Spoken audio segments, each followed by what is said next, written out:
Hello and welcome back to the channel, and welcome to what I guess is my Christmas special.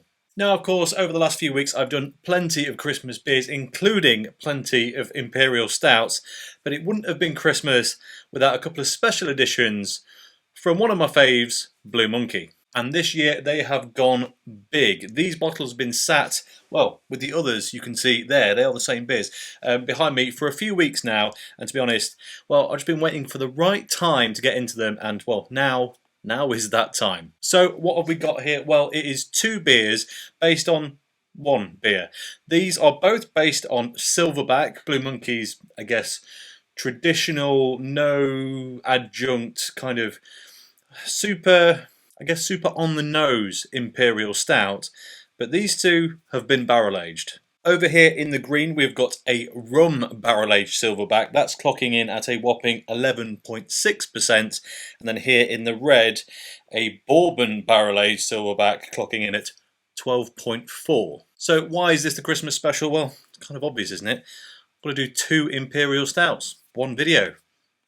That's Christmas. But really, why am I doing both of these together? Well, I have kind of reviewed both of them on the channel before, although not properly. They were both featured in my Nottingham Beer Festival video. But what I wanted to do was give you an insight as to what happens in the differences between rum barrel aging and bourbon barrel aging. So, well, when you're looking at buying bourbon barrel aged or rum barrel aged things, you know which ones might be, well, to your preference. Before we crack into them then, let's take a quick look at the bottles. We'll go for the Bourbon first. Both of these have got beautifully kind of wax dipped tops to them. Let me just show you. Look at that. Just look at the texture on there. But then on the front, Bourbon barrel aged Silverback. What a beautiful looking thing. And then of course for the rum barrel aged Silverback, very much the same thing, a beautifully green wax dip top there, but otherwise, yeah, very similar, of course, as you would expect. Now then, I think this is the first time I've done wax dip topped anything on this channel, and I'll be honest, it's been a while since I've had one myself as well. I'm not really sure the best way to get into them, but I think I know what it is. I think we take a handy little penknife and then kind of chisel out a little groove. So we're going to cut kind of horizontally in front of the wax, and then maybe a little upward fleck there, just to expose, well, you can see it there, just a tiny dent in it.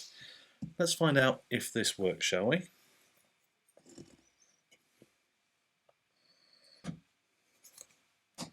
You know what, I think this bottle opener actually might be a bit too wide. Let's try a different one. Yeah. You'll be fine with a standard bottle opener. Now, let's rinse and repeat on the other side.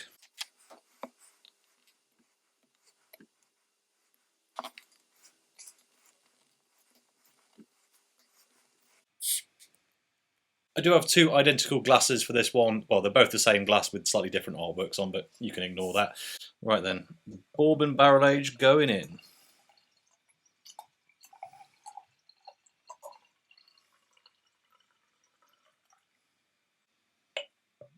Probably important to state at this point that these are not only barrel aged but also bottle conditioned, so watch out for any sediment that may be lurking.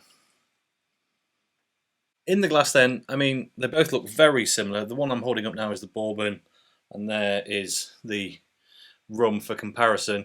The Bourbon has a bit more head to it, but they're both pretty much non-existent, as you probably expect at this ABV. And to be honest, as they are bottle conditions, there's only been a tiny bit of carbonating sugars added, is what I'm led to believe anyway. So yeah, let's get into it first. What shall we do? I'll tell you what, we're going to go rum aromas first because, well, the rum is the slightly lower ABV option. So, wow. I mean, it's big, heavy, an absolute, well, it's an assault on the senses, but in the most fantastically festive way. It's boozy, it's woody, fruity, almost like an amped up over the top fruit punch in some ways. It's got huge atmosphere about it, this. It does smell incredibly boozy, but also it has this kind of fruited freshness that I just think you don't expect on something of this, well, this magnitude. I mean, it's, yeah, I'm very much looking forward to getting into that one. And then onto the Bourbon barrel aged. On the aroma, this one is actually in some ways more reserved. It's deeper, darker, more complex almost, and again, a few woody kind of the barrel notes coming through, but also just a hint of some almost kind of spicy vanilla in there. It's undeniably an impy. Let's say that much. Well, both of them are. Now then, when I reviewed these beers at the Nottingham Beer Festival, I reviewed the rum first and the Bourbon second, which is exactly what I did just then. But I think for the taste test, we're going to switch it around. So, Blue Monkeys, Bourbon Barrel Aged Silverback, rocking in at 12.4%. It is time. Cheers, Merry Christmas.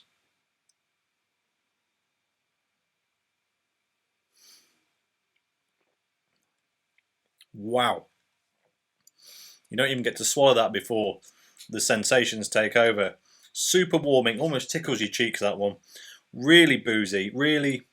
Oh, that's got a glorious finish to it. It's got all those bits from the original Silverback that made it, well, just a bit of a standout in the crowd of modern Imperial Stouts. And what this does that I like about it so much is that it retains that kind of, well, no-nonsense beer approach. It's got a big, huge, proper malt base. It doesn't try to hide the ABV, although it's not harsh either. You know it's strong, but it's not knocking you for six. And it's party trick, really. That vanilla spice thing I mentioned on the aroma, as soon as you take this in, that just goes all over your senses, all over your mouth, and it makes your cheeks tickle. This is, I mean, I am smiling because I'm happy about it, but like, this is like a chemical reaction thing. This is, yeah, this is proper rosy cheek stuff. Okay then, on to the rum version. So, yeah, I mean, I know we've been over the aromas, but it's got such a kind of fruit cocktail almost base to it that, yeah, this is going to be very different. I know already, having, well, tried them before. But anyway, Merry Christmas again. Cheers. They hit so differently. The commonalities in these beers really are in the mouthfeel. Both are exceptionally good, by the way, in that regard.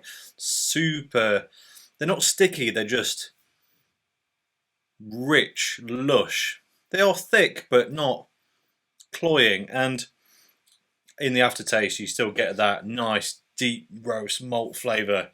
And they both don't hide their ABV. But beyond that, they are quite different beers just from that different barrel aging process. The rum one, initially, actually, it's not flavourless, don't get me wrong. It's because I'm doing these side by side. And if you had it on its own, you'd be like, wowzer. It absolutely has heaps of flavour in there, but it's not all up front like it was in the Bourbon one. You need to take it in, you appreciate the mouthfeel and go, yeah, this is a nice, lightly spiced, quite strong beer.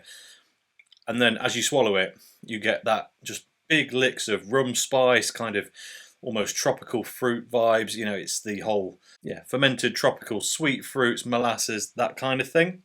Whereas the Bourbon one, it gets you with that Bourbon spritz right at the start and then tails off into kind of a traditional Imperial. Right then, let's do a quick top to bottom taste test on both of these beers, and then I'll tell you which one I think is the best and which one, well, you should buy based on your preferences. So, back to the Bourbon. Initially, a tiny bit of spritz actually on the front of the tongue. Wasn't expecting it given how they looked and how they poured, but there is a little bit of carbonation in there, and almost immediately, big warming sensation on the front of the tongue.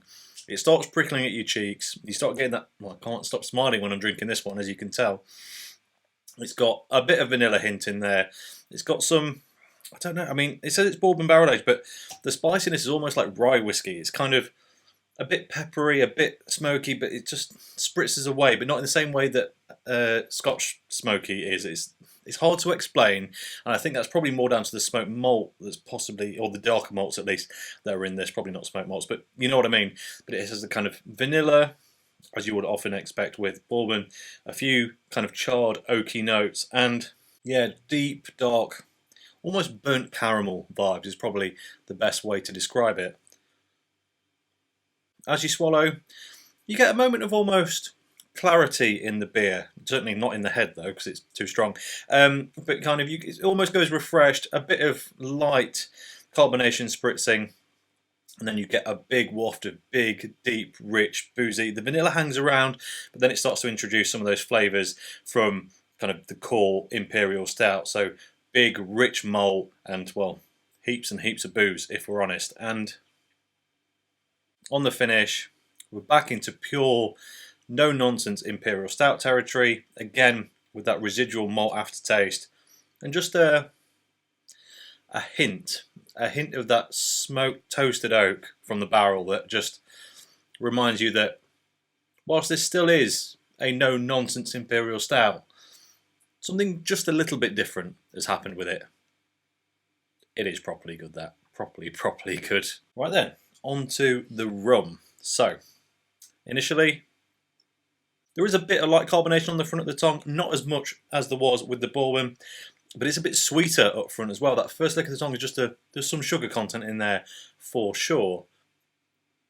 After that, you're immediately graced with, well, I guess, slightly more uplifting, fruity, and generally more kind of sugared molasses tones. It's yeah, it's more rum punchy, if that makes any sense at all. Don't get me wrong, it's not super sweet. It's not, you know, I can't even really pick out individual fruit notes in this, but just in comparison, there's much more of a lighter fruit vibe going on with the rum barrel age. And then, much like the Bourbon, middle phase on the swallow, it's that moment of clarity again. It gets a bit washed out. Instead of the kind of slightly toasted vanilla thing, this one's more, well, actually more core impy at that moment. There's not that much that's obvious regarding the barrel aging process. It's more just, well, straight, clean Imperial Stout.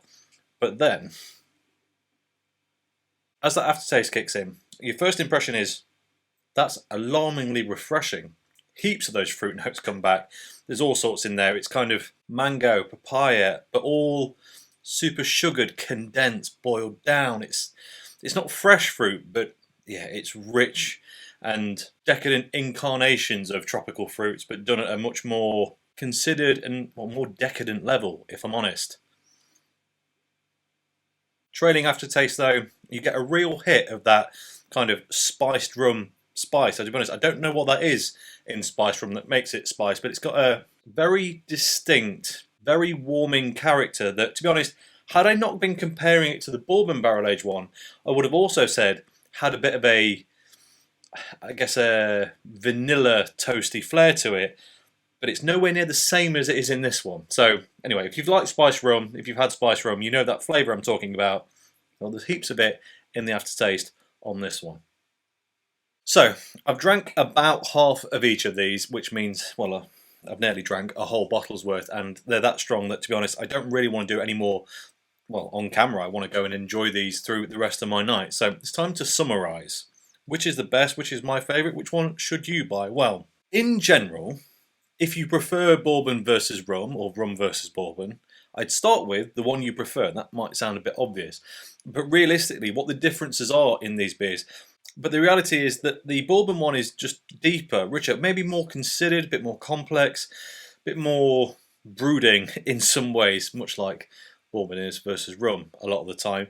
It's got sweet notes in it, and it's got vanilla notes in it. It's quite fresh for, I guess, the style, but at the same time, there's only so much freshness you're going to get out of a whiskey cask, and it just depends if you want that deeper, darker, richer experience. On the other hand, the rum one, well, that's got a bit of a better chance at being considered balanced by people who don't really have a preference. The core beer in this is big, deep, dark, slightly brash, boozy, you know, all of those things. And the rum flair, although it makes it, well, stronger yet again, more intense yet again, it's got those prickly nice fruit notes along with some spice that maybe just elevates it in terms of balance for the majority of people. That said, my preference is always going to be with the Bourbon because, well, I like Bourbon whiskey a lot, and rum I do like, but it doesn't excite me that much. So my allegiance is over here, but it really depends just what level of detail and character you're looking for, and I hope that helps. And I think that is all I've got to say about them. So as always, thank you very much for watching. If you enjoyed this video, please like it if you haven't already subscribed, if you will be so kind, and have a very Merry Christmas. Cheers.